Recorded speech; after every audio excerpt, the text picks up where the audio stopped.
Vamos a estudiar ahora cuando los salarios se determinan de forma no competitiva. Dado que el mercado de trabajo es uno de los mercados que está compuesto por más instituciones, ¿no?, que limitan la competencia perfecta en dicho mercado. Una de las instituciones más importantes en los mercados de trabajo es, de hecho, la existencia de sindicatos.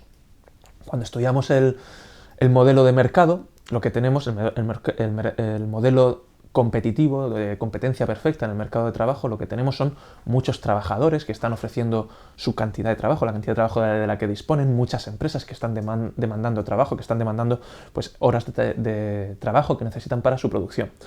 En estas condiciones, pues lo que tenemos es una oferta y una demanda que se ajustan a cada salario. Para cada salario, pues reaccionarán los individuos, reaccionarán las empresas, y el equilibrio se alcanzará cuando haya un salario que vacía el mercado, es decir, un salario al cual la cantidad ofertada y la cantidad demandada se igualen. Sin embargo, pues esto en el mercado laboral en muchas situaciones es distinto. De esto hay muchos mercados laborales que se comportan de forma distinta a lo que hemos indicado previamente por la existencia de instituciones distintas a lo que es el mercado competitivo, siendo una de las instituciones más importantes la existencia de sindicatos. Cuando los trabajadores se afilian a los sindicatos, lo que hacen es agruparse de forma colectiva para trabajar. Ya no son más individuos que están observando un salario y responden a esa oferta, sino que ceden la capacidad de negociar esos salarios pues, a una entidad, con la idea de que de forma colectiva podrían conseguir salarios más elevados.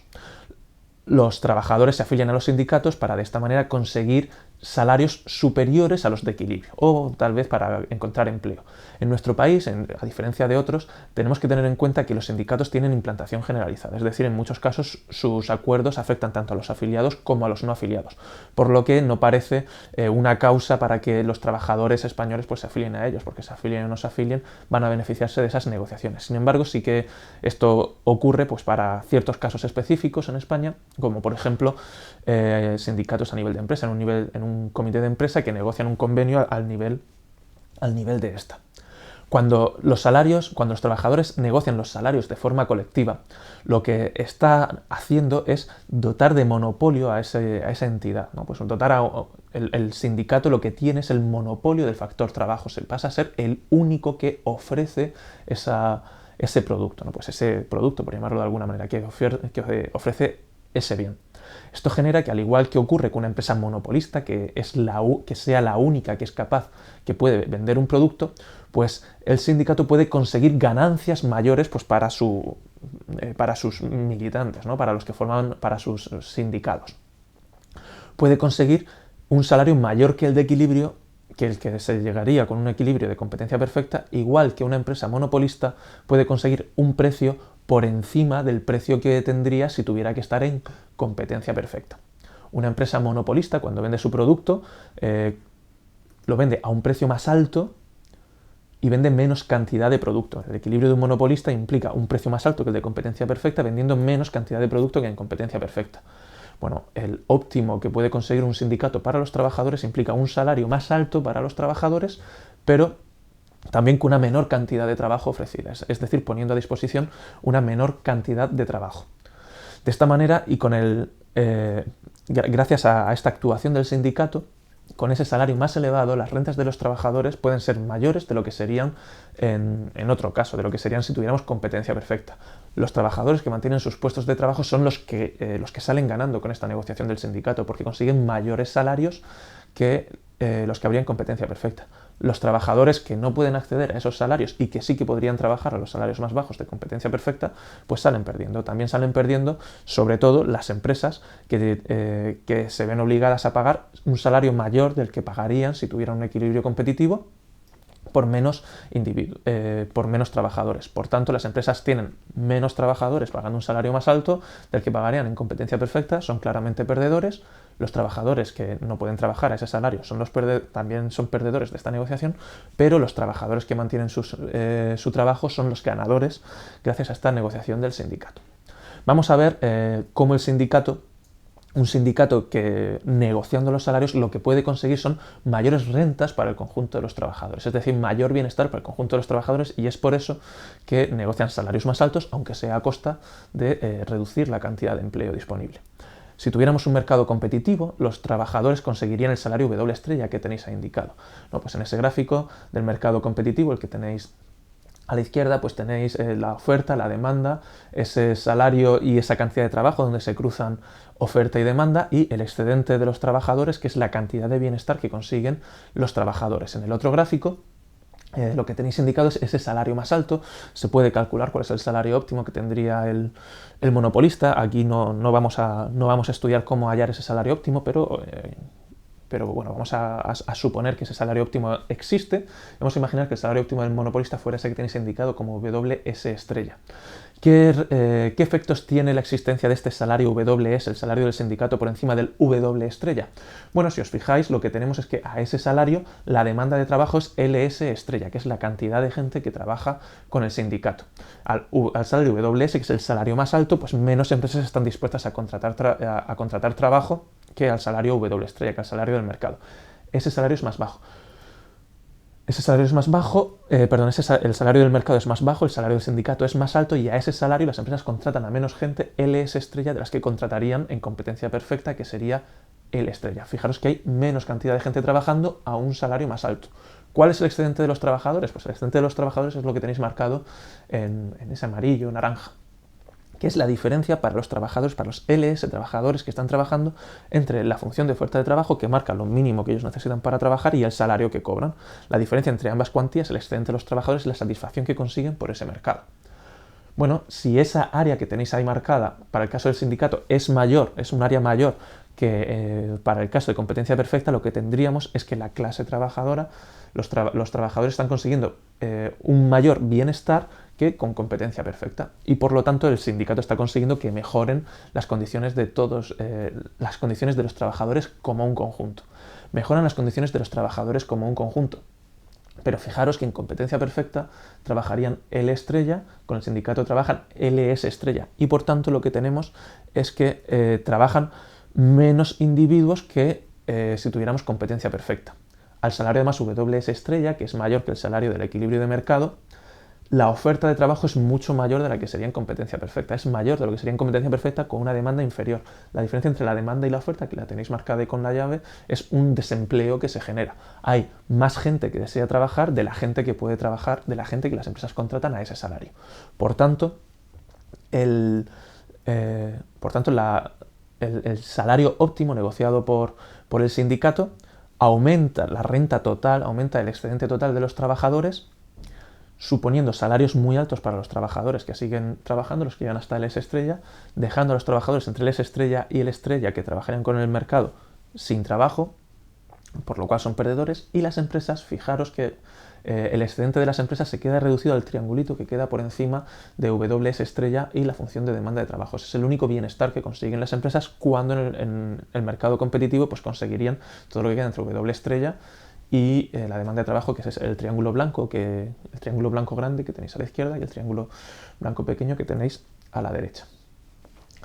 Para que el sindicato pueda conseguir esos salarios elevados, se mantengan esos salarios elevados, es importante que controle la oferta de trabajo, es decir, es importante que sus decisiones sean efectivas, que sus decisiones sean vinculantes para todos los trabajadores. Fijémonos que al salario que se negocia hay muchos más trabajadores que desean de los que pueden trabajar. Eso quiere decir que esos trabajadores que desean trabajar estarían dispuestos a trabajar por un salario ligeramente menor, lo que debería presionar los salarios a la baja. Si los salarios no pueden bajar, tiene que ser necesariamente porque la negociación de los sindicatos impide esto, ¿no? Pues porque el salario negociado por los sindicatos tiene que ser vinculante, como ocurre en el caso de los convenios. Cuando se hace un convenio a nivel de empresa, pues el sindicato negocia un salario vinculante por debajo del cual no se puede contratar. Si esto no ocurriera, pues las empresas simplemente contratarían a los trabajadores no afiliados por salarios menores, volviendo de nuevo al equilibrio. Por tanto, para ser efectivos, los sindicatos deben poseer suficiente poder del mercado y sus negociaciones ser vinculantes para las empresas. Vamos a verlo con un ejemplo.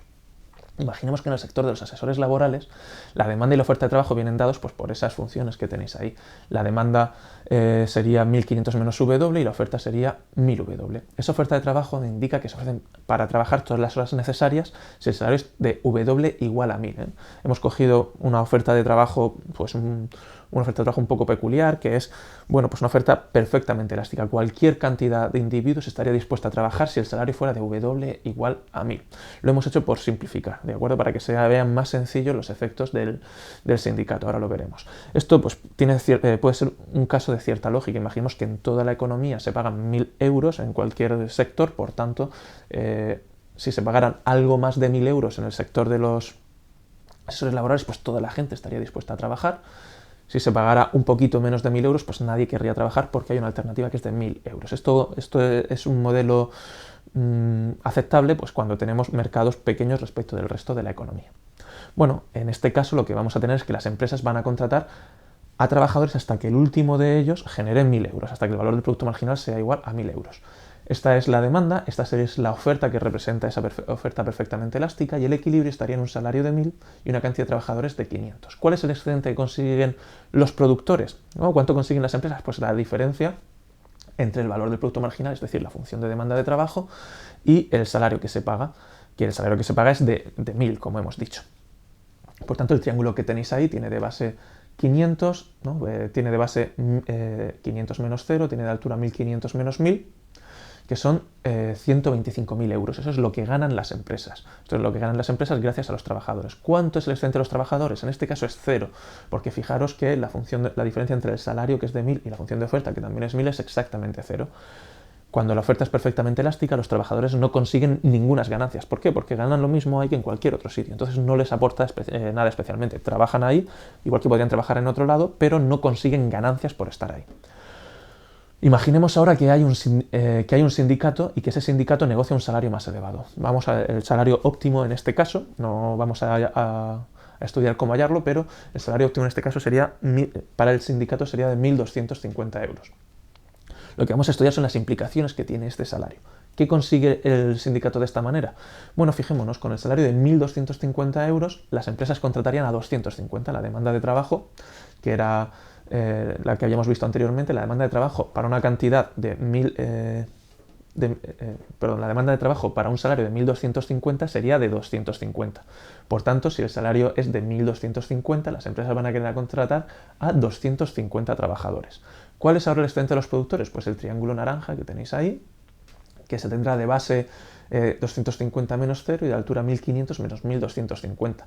Pues base por altura partido por 2, 31.250. Ahora las empresas con este salario de 1.250 euros y contratando 250 trabajadores ganan 31.250 euros. Fijaros que anteriormente con el salario de 1.000 euros contratando a 500 trabajadores, las empresas ganaban 125.000 euros. Han pasado de ganar 125.000 euros a ganar 31.250. ¿Cuánto ganan los trabajadores? Antes los trabajadores no ganaban nada, porque ganaban en ese sector 1.000 euros, exactamente lo mismo que podían ganar en cualquier otro sector. ¿Ahora cuánto ganan? Bueno, al salario de 1.250 trabajan solamente 250 trabajadores, pero ganan 250 euros más de lo que ganarían en cualquier otro sector. Por tanto, los trabajadores, gracias a la negociación del sindicato, están consiguiendo 250 euros más de lo que conseguirían en cualquier otro sitio.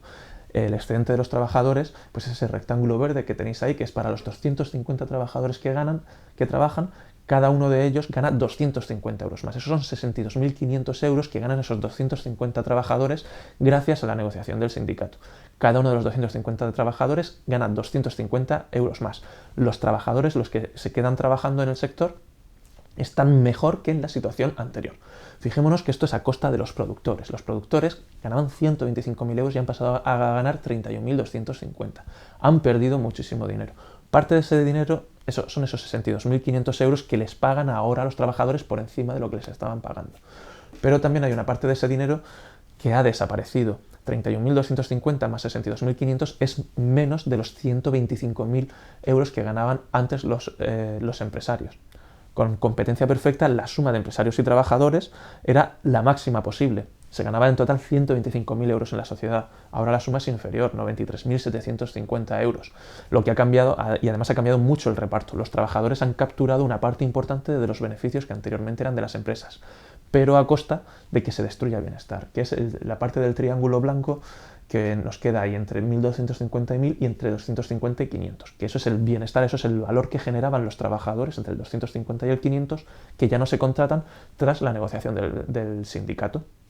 Esos trabajadores dejan de trabajar, esos trabajadores ya no trabajan, pero los trabajadores que siguen trabajando ganan más. Ahora los trabajadores tienen un bienestar mayor del que tenían anteriormente. Pierden la empresa, pierden los trabajadores que antes trabajaban y ahora no lo hacen, y los trabajadores que mantienen su puesto de trabajo pues salen ganando. Y el conjunto de los trabajadores gana más, 62.500 euros, de lo que ganaban antes, que en realidad no ganaban nada. Los sindicatos pueden influir también sobre el resto de variables que afectan a la oferta y a la demanda del mercado de trabajo, no solamente con esa negociación de ese salario del monopolista, ese salario del sindicato que les permite conseguir más rentas. Otras acciones que pueden hacer los sindicatos son acciones que vayan encaminadas a elevar la demanda de trabajo. Una mayor demanda de trabajo llevará a un equilibrio con mayor salario y mayor cantidad. Por esta razón, los sindicatos a veces hacen acciones encaminadas a esto, como por ejemplo aumentar la demanda del producto que se hace en el sector. Esto lo hacen apoyando campañas publicitarias o con presiones políticas que favorezcan al sector. Por ejemplo, presiones políticas por parte de los sindicatos que favorezcan subvenciones a productos agrícolas. O también llevando a cabo defensa de la economía nacional, ¿no? Pues haciendo presiones para que se tomen medidas proteccionistas que lleven a asegurar la demanda del producto. También pueden hacer acciones los sindicatos que aumenten la productividad de los trabajadores, pues como cursos de formación en el trabajo que aumenten la productividad de los trabajadores, llevando a una mayor demanda de estos, o fomentando la motivación de los trabajadores. También lo que pueden hacer es llevar a cabo acciones que lleven a una mejor gestión de las empresas, lo que hace que se proteja la viabilidad de esta y con ella la de los puestos de trabajo. También otras acciones que pueden hacer los sindicatos para afectar al mercado de trabajo son acciones encaminadas a la oferta de trabajo, en este caso a reducir la oferta de trabajo, porque reduciendo la oferta de trabajo conseguirán también salarios más altos. Un sindicato lo puede conseguir, por ejemplo, si restringe la cantidad de individuos que pueden llevar a cabo el trabajo. Esto se puede lograr, por ejemplo, mediante exigiendo una titulación para hacerlo o una colegiación, o restringiendo la oferta de cualquier forma, poniendo pues cualquier tipo de traba que lleve a poder desarrollar una determinada profesión. De esta manera lo que consigue el sindicato es reducir la cantidad de trabajo que se ofrece a cada salario y conseguir un salario de equilibrio mayor.